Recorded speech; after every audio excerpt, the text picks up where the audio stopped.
Estamos no capítulo 24 do Evangelho de São Lucas. E aqui São Lucas nos apresenta a ressurreição numa perspectiva muito peculiar.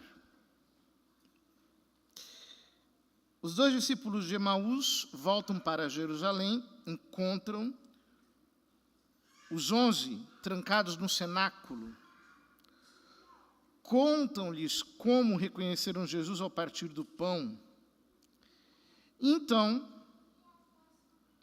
enquanto eles ainda estavam falando, Jesus aparece no meio deles. E lhes diz: a paz esteja convosco. Ora, diante dessa repentina aparição, do nada ele se mostra, ele se faz ver. Eles ficam assustados e cheios de medo, pensando que estavam vendo um fantasma. Ou seja, a palavra fantasma no grego significa simplesmente uma aparição. Como uma pessoa que morreu e eventualmente aparecesse, tipo Moisés e Elias no alto do Monte Tabor. Mas Jesus diz: por que estáis preocupados e por que tendes dúvidas no coração? Veja minhas mãos e meus pés, sou eu mesmo. Tocai em mim e vede. Um fantasma não tem carne nem ossos, como estáis vendo que eu tenho. Ou seja, sou eu mesmo, mas toquem em mim. Eu sou tangível. O meu corpo não é um holograma. É um corpo real. Eu posso mostrar-lhes as minhas mãos, os meus pés. Vocês podem me tocar. E, no entanto, eu aqui entrei sem precisar atravessar nenhuma porta. É um corpo real, mas ao mesmo tempo que tem qualidades que a matéria como tal não tem. De fato, se existe uma lei na física, é que 2 corpos não ocupam o mesmo lugar no espaço. E, no entanto, ele aparece. Ele aparece do nada. Eles ainda não podiam acreditar porque estavam muito alegres e surpresos. Então Jesus lhes disse: tendes aqui alguma coisa para comer? Já é um terceiro nível de demonstração da sua materialidade. Deram-lhe um pedaço de peixe assado, algumas versões acrescentam, e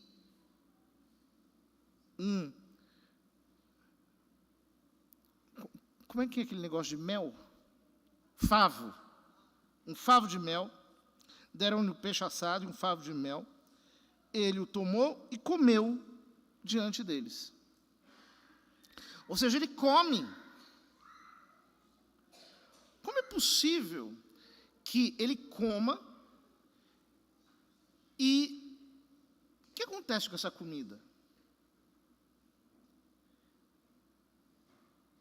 Tertuliano, eu dizia na homilia da manhã, um padre, um escritor eclesiástico dos primeiros séculos da igreja, diz que assim como o fogo de Deus consumia os holocaustos de Moisés, depois consumiu o holocausto de Jefité, depois consumiu o holocausto de Manoé, do mesmo jeito, é assim que aconteceu com Cristo e acontece com os corpos glorificados. Eles não digerem o alimento. É como se eles fossem constituídos de fogo e o fogo os consumisse. Eles se tornam um holocausto, digamos assim que entram neles. De onde vêm todas essas nuances sobre Cristo.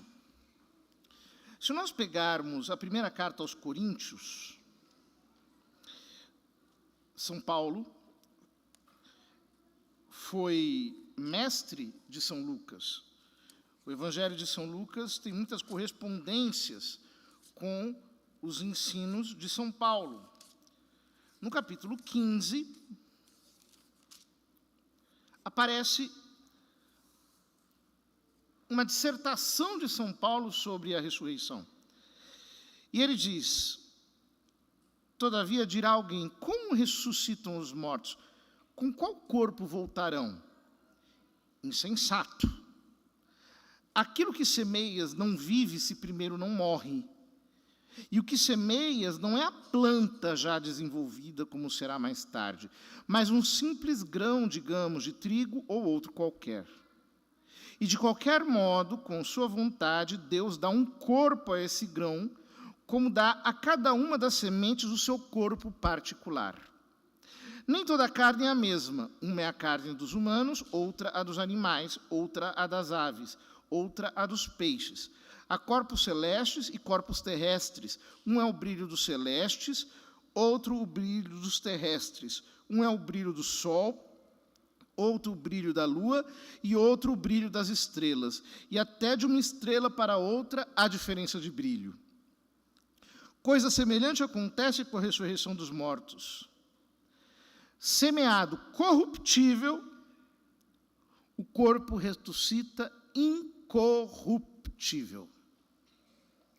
Semeado na desonra, ressuscita na glória. Semeado na fraqueza, ressuscita no poder. Semeia-se um corpo animal, ressuscita um corpo espiritual.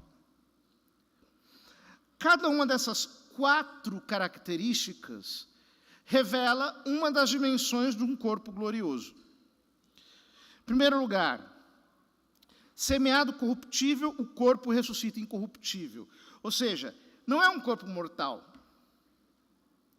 Não é um corpo que adoece, não é um corpo que perece. O profeta Jeremias já dizia: não haverá lágrima, não haverá dor, não haverá choro, não haverá mais nenhum tipo de morte, etc. Ou seja, esse corpo é um corpo que não perece. Portanto, ele não precisa de alimento. É imperecedouro.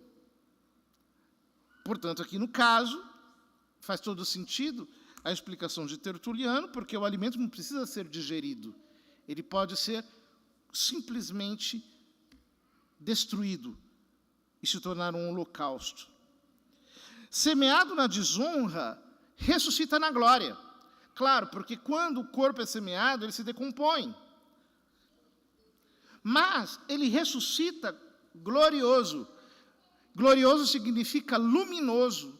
Os corpos glorificados têm uma glória. O corpo de Jesus ressuscitado é esplendoroso, é brilhante. Santa Teresa conta de ter visto certa vez a mão de Jesus Cristo. E ela diz que só a mão de Jesus Cristo brilha mais do que 15.000 sóis juntos. Tão grande é o brilho do corpo glorioso do Senhor. É maior do que o brilho de todas as estrelas do universo. Jesus aparece aos apóstolos não com o seu aspecto glorioso totalmente, porque é insuportável para o homem. Diante de tal brilho, o homem morreria. Semeado na fraqueza, ressuscita no poder. Ou seja, é um corpo potente. Os escolásticos, São Tomás de Aquino dizia que o corpo glorioso, ele possui agilidade, ou seja, leveza. Isso significa que ele se move com a força do pensamento. Ele não ocupa senão o lugar que ele determina. Ele aparece de acordo com a sua vontade. ele segue o impulso do pensamento. Semeia-se um corpo animal, ressuscita um corpo espiritual, um corpo pneumático, um corpo que não tem as limitações da matéria. É corpo, mas ele não está limitado pela quantidade da matéria dimensiva. Ou seja, ele atravessa paredes, ele pode estar em vários lugares ao mesmo tempo, ele não está condicionado a nenhum tipo de acidente material. Agora, São Paulo diz, se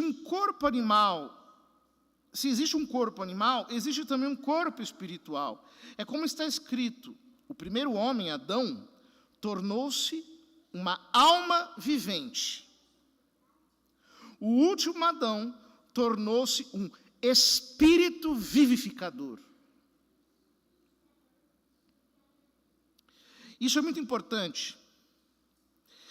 O que São Paulo está querendo dizer aqui é que Adão, do qual nós todos herdamos a natureza humana, é uma alma vivente, ou seja, tem a vida em si mesmo. Mas o segundo Adão, Cristo, ele tem um corpo pneumático, um corpo glorioso, e é a vida desse corpo glorioso que nos vivifica a todos nós que somos batizados. Como o raio do sol ilumina a poeira e a torna brilhante. A vida de Cristo nos atravessa a nós todos batizados, a nós todos que cremos. A vida de Cristo nos vivifica. A vida de Cristo, como que não apenas nos dá o ser, mas nos dá o ser sobrenatural, o ser divino, a vida de Deus passa a circular em nós. Ora, se tal é a condição nossa a respeito de Cristo, isso significa que o corpo glorioso de Jesus não é apenas um corpo que está, sabe-se lá onde, porque, como é corpo, ocupa algum espaço. E, portanto, estando à direita de Deus, existe lugar assinalado pela sua presença. Há um espaço. Mas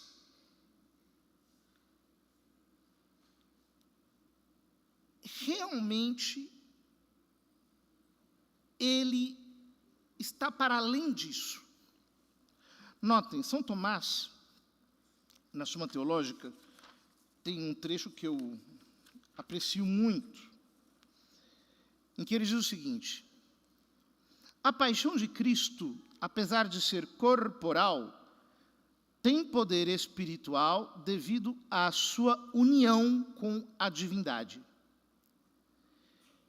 E é por isso que alcança eficácia por meio do contato espiritual, ou seja, através da fé e dos sacramentos da fé, de acordo com a palavra do apóstolo em Romanos 3:25, a quem Deus propôs como propiciação pela fé no seu sangue. O que significa isso? Queridos irmãos, a humanidade de Cristo, essa humanidade santíssima, essa humanidade cheia de graça e de verdade, foi glorificada no momento da ressurreição. Então a humanidade de Cristo é cheia de glória, é cheia de beleza, de claridade, de poder, de sutileza, de todas as características dos corpos gloriosos. Mas como a humanidade de Cristo é o instrumento pelo qual a divindade nos santifica, porque Ele morreu por nós. Porque a humanidade de Cristo é o meio pelo qual a divindade nos justifica, nos santifica, nos glorifica. esta humanidade participa da onipresença de Deus. A humanidade de Cristo está aqui. A humanidade santíssima de Cristo está em todos os lugares. A humanidade de Cristo está especialmente na alma em graça, sendo como que a alma da nossa alma. A humanidade de Cristo não está longe, ela está aqui, mas eu a toco, como diz São Tomás, é por isso que alcança eficácia por meio do contato espiritual, ou seja, através da fé e dos mistérios da fé, dos sacramentos da fé. Ou seja, quando eu creio, quando a minha fé se torna operativa do ponto de vista de ser uma fé não só habitual, mas levada ao ato, eu creio agora. Eu creio em Cristo agora. Eu creio que Ele está glorioso à direita do Pai, que Ele é Deus com o Pai e o Espírito Santo agora. Eu creio que o seu corpo é como um sol, que apesar de não tocar a terra, a aquece. Eu creio que o seu corpo é a causa da minha santificação e que aonde ele estiver, ele está me influenciando agora, ele está agindo sobre mim agora. Há uma irradiação dele para mim agora, eu creio nisso e é por causa dessa fé que a eficácia da redenção se manifesta na nossa vida. E para nós que somos católicos, também pelos sacramentos, graças a Deus, porque a nossa fé ainda não é tão profunda, tão mística, a ponto de nós vivermos como santos, porque os santos levaram isso ao grau máximo. Então, eles voavam, como São José de Cupertino, estavam em vários lugares ao mesmo tempo, como o Padre Pio, eles sabiam das coisas que estavam acontecendo sem estarem lá, como Santa Clara, que assistiu uma missa trancada dentro da sua cela. Eles podiam receber até o sacramento sem que o sacerdote lhes desse, simplesmente porque eles queriam, como, por exemplo, Santa Catarina de Sena, que uma vez o padre, para lhe castigar, pulou a pessoa dela na hora de dar a comunhão, e uma hóstia veio da âmbula e entrou na boca dela. Esses são os santos. Seus corpos estão incorruptos, porque participam da incorrupção da ressurreição. Ou seja, Jesus Cristo está neste momento e em todo momento da história, agindo sobre as almas que creem.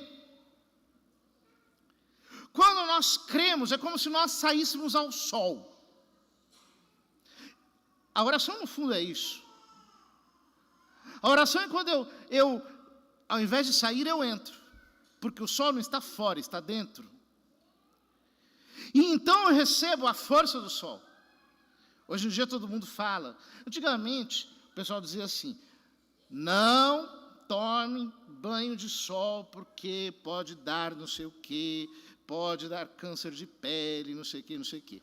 Hoje o pessoal já está dizendo, não, você tem que tomar um banho de sol por causa da vitamina D, por causa dos raios que são inclinados, etc. Quem tem razão eu não sei, mas o que eu sei é que o meu sol é Cristo.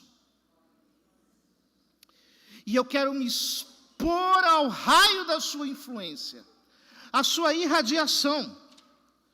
Nós dissemos isso no Salmo responsorial. Quando nós falamos sobre nós fazer brilhar o esplendor da vossa face.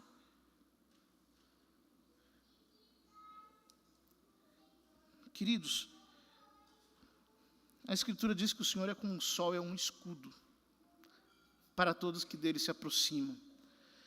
Aproximar-se dele é crer. É crer com uma fé viva, com uma fé vibrante, com uma fé espiritual.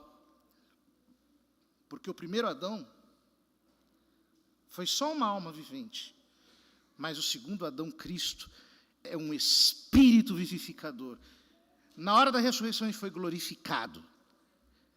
e o brilho da sua glória refulge em todos aqueles que de alguma maneira creem no seu nome.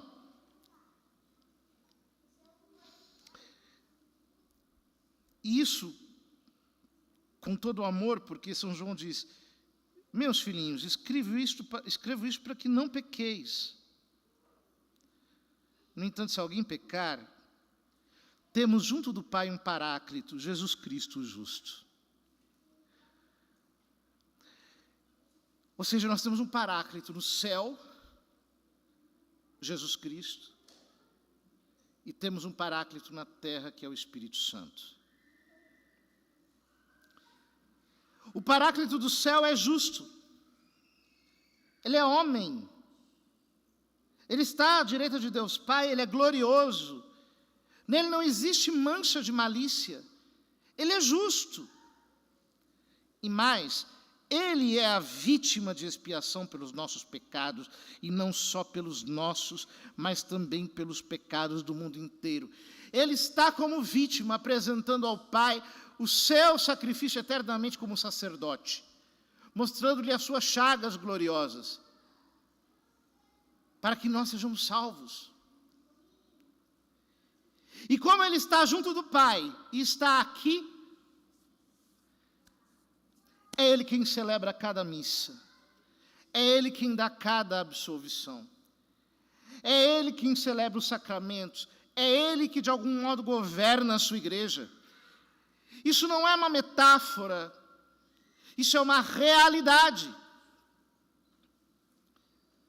Jesus Cristo vive, mas não vive longe, não vive em outra dimensão. Ele vive em todas as dimensões,